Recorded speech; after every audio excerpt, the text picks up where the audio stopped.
Наш уважаемый Аркадак, президент Туркменистана Нурлан Бердымухамедов, проявляет особое уважение и заботу о сотрудниках дипломатических миссий, аккредитованных в стране. Ни одно мероприятие государственного масштаба не проходит без приглашения иностранных дипломатов. Им оказываются почести, соответствующие их рангу. Министерство иностранных дел Туркменистана делает все необходимое, чтобы обеспечить полноценную работу посольств в нашей стране. За прошлые годы достигнуты хорошие партнерские, взаимовыгодные отношения со странами мира и в особенности с соседними государствами. Соответственно, зарубежные страны через свои дипломатические миссии в нашей стране выражают свое уважение, признание и готовность к взаимовыгодному сотрудничеству с Туркменистаном во всех направлениях национальной экономики и гуманитарных отношений. Однако, как говорится, ложка дегтя бочку меда портит. Есть у нас еще дипломаты, которые так и норовят испортить отношения с нашей страной. Такими партнерами мы можем назвать дипломатов Таджикистана. В последнее время дипломаты Республики Таджикистан в Туркменистане, вопреки принципам Венской конвенции об уважении законов страны пребывания, в том числе соблюдении традиций и обычаев, продолжают в грубой и тенденциозной форме нарушать местные нормы гражданского и уголовного характера.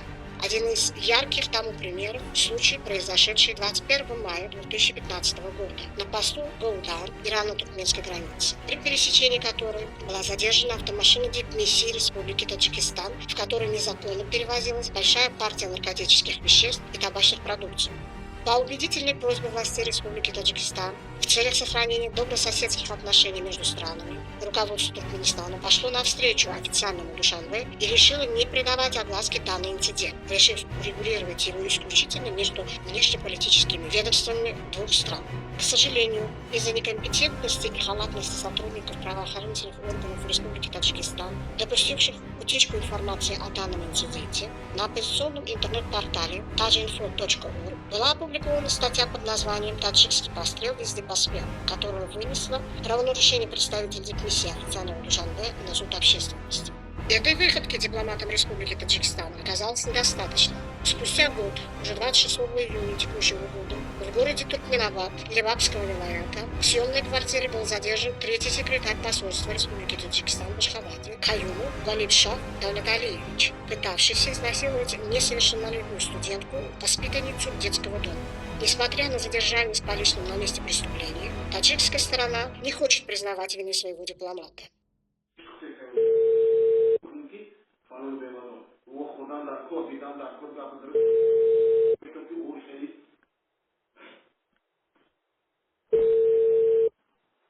Алло, Добрый день, шеф. салам алейкум. Я извиняюсь за ранний звонок, шеф. Не, с удовольствием. Я как раз что-то вчера и сегодня про тебя думал. Да. Думаю, надо позвонить, переговорить. Как ты вы чувствуешь? Как дела у тебя? У меня-то, шеф, у нас немного тут, как он хайвайна шевет, маленькая проблема. این غالب همون مسئله وای با یک مسئله اقتصادی و هم مسئله ماشین با وای با رفته بود چارجو با Ага. دینا так получилось ساعتهای 12 با این همون خانه با وای کتی دختر کتی قطع Так. که همه خیلی شدگی و چی اینا قفیدیان استاد قطعی اونجا این خیلی بود از ده اینو ششتگی میگوید یک تا سنگلی بود است یکی بود است همون درنی ماشینش و یک دخترک بود است همون کدام خانه با آوردگی اینو در آورده همون تلفن کامراش و سیومکا کرده چهار کسه اینا خیلی از ساعت 12 تا 6 اینا هم خیلی ششتگی درنی ماشین با اول دختره پرسیدگی و یا سنگلی و بعد خیلی همه خیلی کرده بعد ساعت 8 با این یک کاری وای شدگی اینا جواب دادگی اونجا نماینده میدم بودگی این جواب ده این در و پریده اومدگی شیخ اشخاباد با اشخاباد و میفرد میگوید کی وای اشخاباد با شیخ یا شخص غالب و اطریشو خراشو Да. Шеф, как я говорил, بعد زنگ بزنم. این شف وای این میفرود اینجا با که 4 نفر یک نماینده میدو با 3 دیگه با فکرم از امنیت میکی اینا میگن که با باید عبرت نه چارجو فری تو باید یک چه امضا میکردی و تو نکردی و باید پاره و من گفتم که برای چی تو ما با زنگ نزدی هیچی گفتن نمیتونه دکو شیف خاک من نمیدونم یک حالتی شدگی این با عبرت چورجو پاریدگی این چورجو پاریدگی من خیلی بعد وقتی گفتم یگون چه امضا کردی گفت فوریزرش بدید نه من گفتم یگون چه امضا نکن یگون چه بگردم نگرفته امضا کردم در کار نگفتم حاضر اینا مرده که زنگ میزنم اینا شیف نمونده ایستادیان بعد من نشد من زنگ زدم من گفتم بزی ماتیش بخشی شد من با همین ستوسی مرده که معلوم کنیتون این زدیرجی نمید خیلی میگفتم من چود نفهمیده ایستادیان گفتم خیلی گفتم در کار باشد من چورجو پری دارم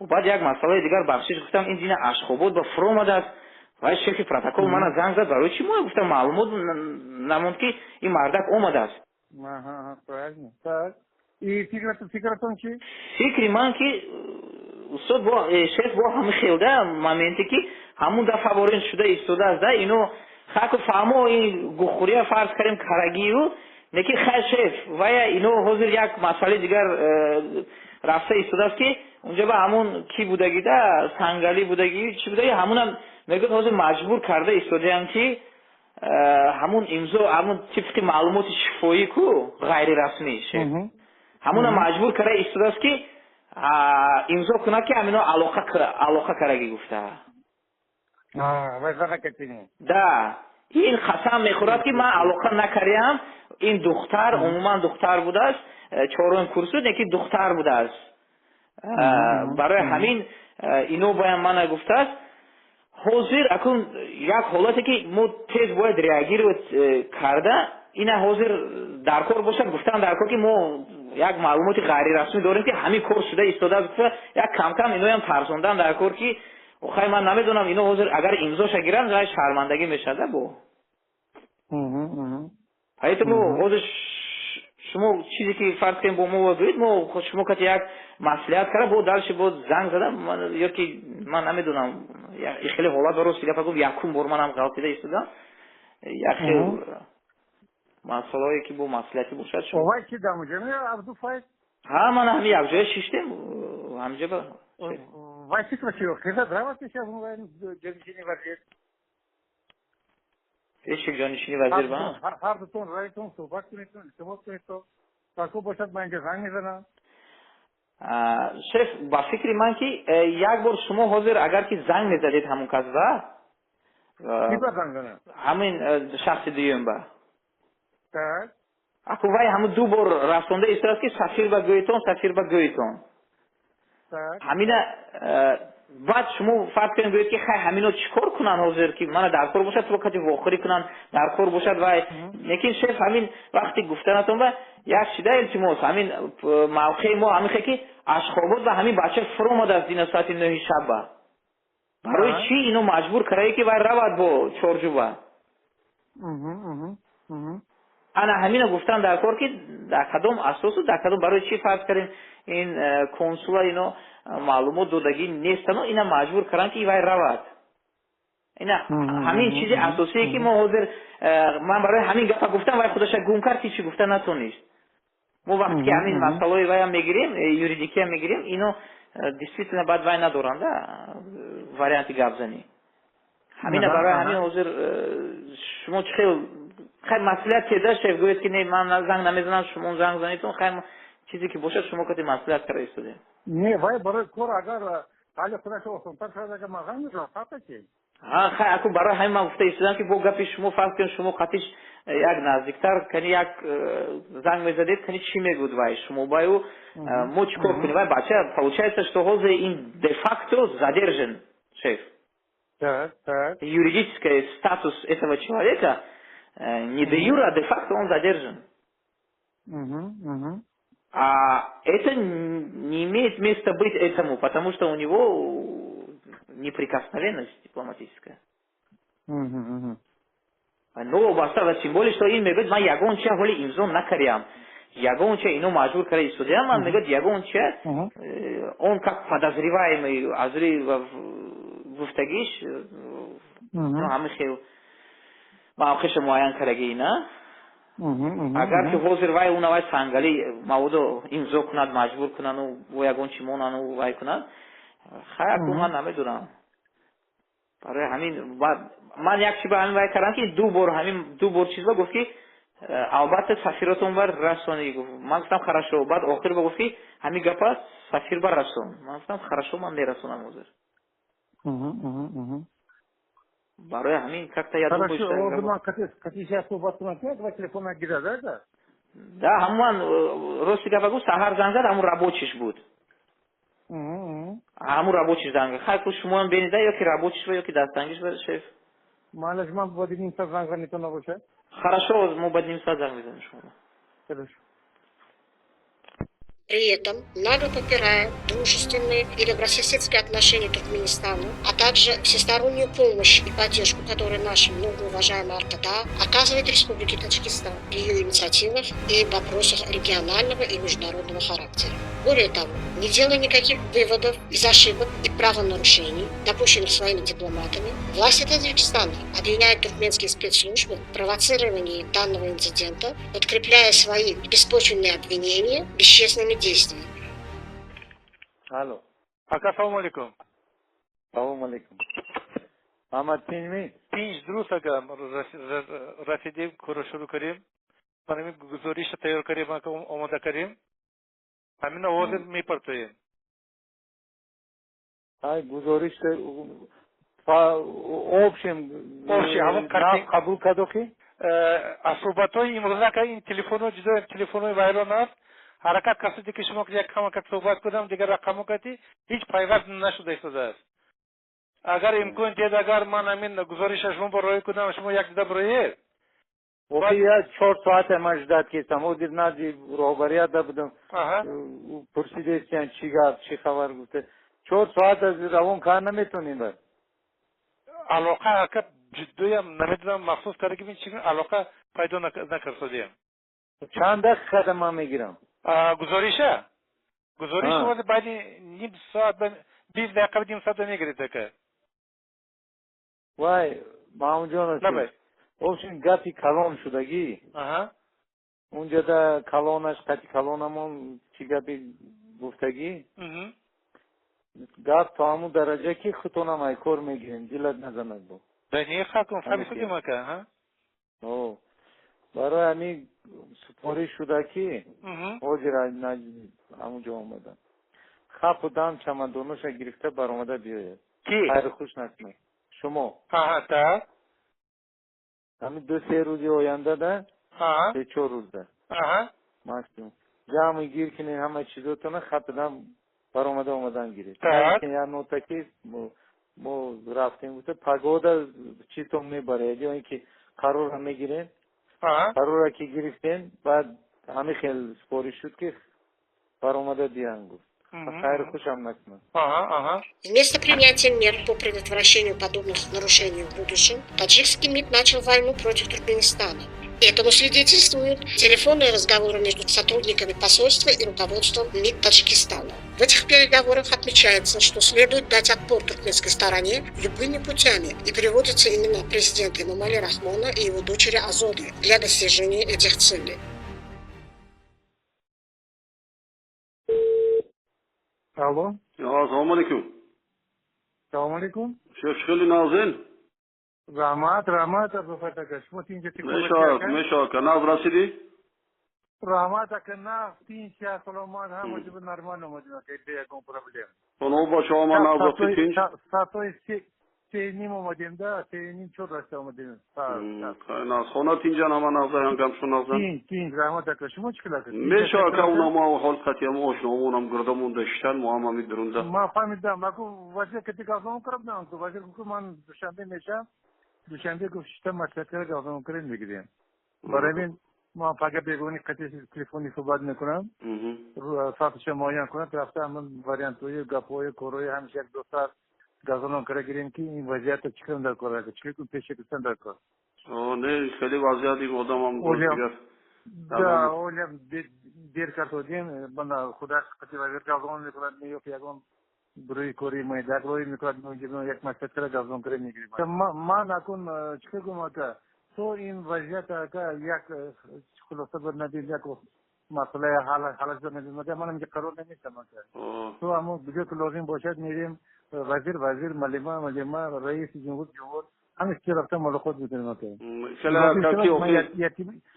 شد من یتیم برم کسی گازم کنه میگیرم مشکل کنه نظم شاش تاگاشی چینی سکو میگه از امی خیلی وحیما کرده نباشه تاگاش به هیچ بیاد نیست توغری که پد من فکر کردیم ما که هیچ وقت اصلا بخریم تو این درجه این مسئله برداشتن وای نیر گفتی شما که یگام گپی وزنین باشد آخی خیلی که هزار ستیا و گپای وزنین است که آخی نیچی نیست که در مقایسه همون کرونا دنیا با شده است یگام گپ نیست وحیما شده کلان ما ملاقات گذارم که حتما شما که علاقه کنه نیست که همین تلفن نیست ما همین تلفن خدمت ما هم همین جای مرکز جو میرم تلفن کتی کو کنترل شد مالش خط خورشید جانم هم جاده ما هم وقت زنگ شما رو منتظریم خونه با سلام گوید با شورا و ما خواهیم میتونم زنگ شما رو اگم سپارش اکو گوید ما هم اینجا با Найдем себе силы для цивилизованного урегулирования правонарушений, совершенных таджикскими дипломатами, официальный Душанбе имеет намерение спланировать провокационные меры в отношении сотрудников дипломатической миссии Туркменистана в Республике Таджикистан. Алло. Акой Шариф хон? Салом алейкум. Чиқи шумо ако? Коротон хуб? Шериф, همون بعدی دینانگی دیگه یگون وای نمون دیگرگون نیست دیگرگون نیست یک مسئله دیگه که همون مسئله تنیروف که اگر فهمیده باشین ما حاضر مکتوب نویسم همون با دینانگی بریم روی کنم یا بر بینید دوستا نه مسئله تنیروف که همین دهانی گفتن یگون نوتا یگون چی اومد نه ما همون نوتا شونم زمین میکنیم او پیشتر اومده بود نه پیشتر اومدگی بود این مسئله ولی بعد ده همون وایم نویسگیم کی شف کی چخیل شدگی اونجا چی مسئولیت شدگی بود همشه ما زیر جدا سپارش دادم دین آوردن ای شهر به خطر هم ای چوشون یا دو ماشین یا 4 سال نگذشتگی ای معاینه تکنیکی ولی ما میگه روی که مدرسی میگه ما وزیر انشا میتونم میگه میجده با سه چی محکم کنن مالش فوز بعد اگر یگون چی نه نسبت 36 اومد روی کنن که ما میجا بگیم ساعتی زمان گفتگیم بچه را همون خیلی کن ما هم خیلی بعد مسئله که نر اومده بیرون وزیرم مسئله چی ده؟